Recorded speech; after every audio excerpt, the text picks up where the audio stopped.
यह कहानी एक बार पब के इर्द गिर्द घूमती है, जो अपनी खतरनाक स्थिति के कारण चर्चा में आ जाता है।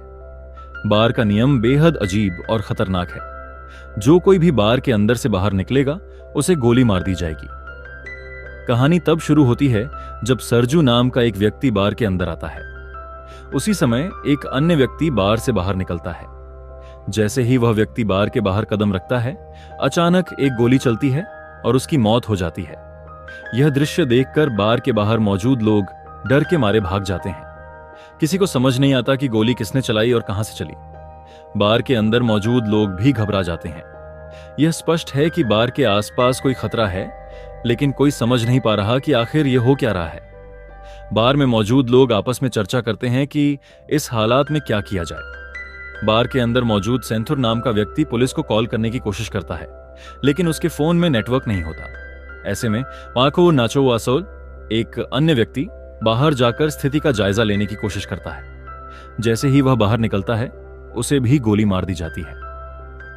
इस दूसरी हत्या के बाद बार के अंदर मौजूद सभी लोग बुरी तरह घबरा जाते हैं। स्थिति इतनी भयावह हो जाती है कि कोई भी बार के अंदर से बाहर जाने की हिम्मत नहीं करता। बार के अंदर एक लड़की एलिना सुझाव देती है कि टीवी पर न्यूज देखकर स्थिति को समझा जाए, लेकिन जब टीवी चालू किया जाता है तो किसी न्यूज चैनल पर इस घटना का कोई जिक्र नहीं होता।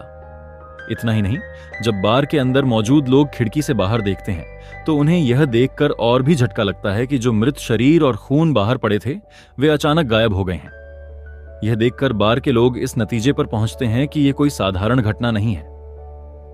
सरजू कहता है, यह हो सकता है कि हम में से ही कोई कातिल हो, या फिर यह भी हो सकता है कि हम में से कोई आतंकवादी हो जिसके पास खतरनाक विस्फोटक हो। शायद इसीलिए पुलिस बाहर पहरा दे रही हो। बार के काउंटर पर एक रहस्यमय ब्रीफकेस रखा मिलता है। सरजू कहता है कि यह ब्रीफकेस उसका है, लेकिन इससे पहले कि वह ब्रीफकेस खोल सके, बार की ऑनर एम्पायर ब्रीफकेस उठा लेती है।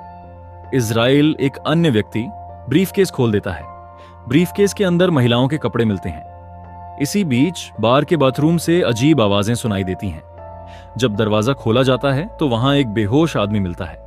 यह मोटा आदमी दरअसल पहले से बीमार था और इंजेक्शन लेकर वॉशरूम में छुपा हुआ था। थोड़ी देर बाद बार के बाहर आर्मी की गाड़ियां आती हैं। आर्मी के जवान टायर्स का ढेर लगाकर उसमें आग लगा देते हैं। यह देखकर बार के लोग हैरान रह जाते हैं। उन्हें लग रहा था कि आर्मी उनकी मदद करने आई है, लेकिन ऐसा कुछ नहीं होता। इसके बाद टीवी पर एक न्यूज रिपोर्ट दिखाई जाती है जिसमें कहा जाता है कि शहर के इस हिस्से को सील कर दिया गया है।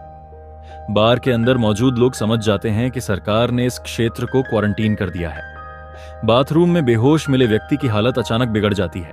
उसकी पूरी बॉडी सूज जाती है और वह अजीबोगरीब तरीके से मर जाता है। मरने से पहले वह कहता है, मुझे मत छुओ। बार के लोग उसके फोन में चैट पढ़ते हैं और पता चलता है कि यह आदमी आर्मी का ऑफिसर था।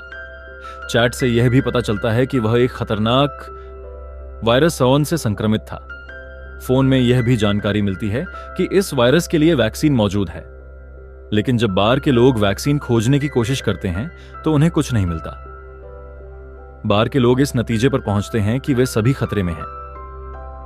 बार में वैक्सीन की मात्र 4 डोज हैं, जबकि वहां 5 लोग हैं। इजराइल सबसे पहले वैक्सीन का इस्तेमाल कर लेता है, जिससे बाकी के लोग गुस्से में आ जाते हैं। वैक्सीन के लिए संघर्ष के दौरान वैक्सीन की शीशियां गलती से एक नाले में गिर जाती हैं। एलिना, जो सबसे पतली है, नाले में जाकर वैक्सीन लाने की कोशिश करती है। वह वैक्सीन ढूंढ भी लेती है, लेकिन अब स्थिति और खतरनाक हो जाती है। जैसे ही एलिना वैक्सीन लेकर वापस आती है, बार के अंदर हिंसा शुरू हो जाती है। नाचो और इजराइल के बीच लड़ाई होती है, जिसमें नाचो मारा जाता है। एलिना किसी तरह अपनी जान बचाकर बार से बाहर निकलती है। बाहर उसे पता चलता है कि सरकार ने पूरे इलाके को सील कर दिया है और वे इस क्षेत्र में किसी को भी जिंदा नहीं छोड़ना चाहते। भीड़ में शामिल होते दिखाया जाता है। कहानी के अंत में खुलासा होता है कि मोटा आदमी, जो वायरस से संक्रमित था, एक आर्मी प्रयोग का हिस्सा था। सरकार एक खतरनाक बायोलॉजिकल वेपन विकसित कर रही थी, लेकिन उनका अपना आदमी संक्रमित हो गया। संक्रमण को फैलने से रोकने के लिए सरकार ने पूरे क्षेत्र को सील कर दिया और निर्दोष लोगों की बलि दे दी। क्या सरकार का यह कदम सही था? क्या कुछ निर्दोष लोगों की बलि देकर पूरे देश को बचाना नैतिक है?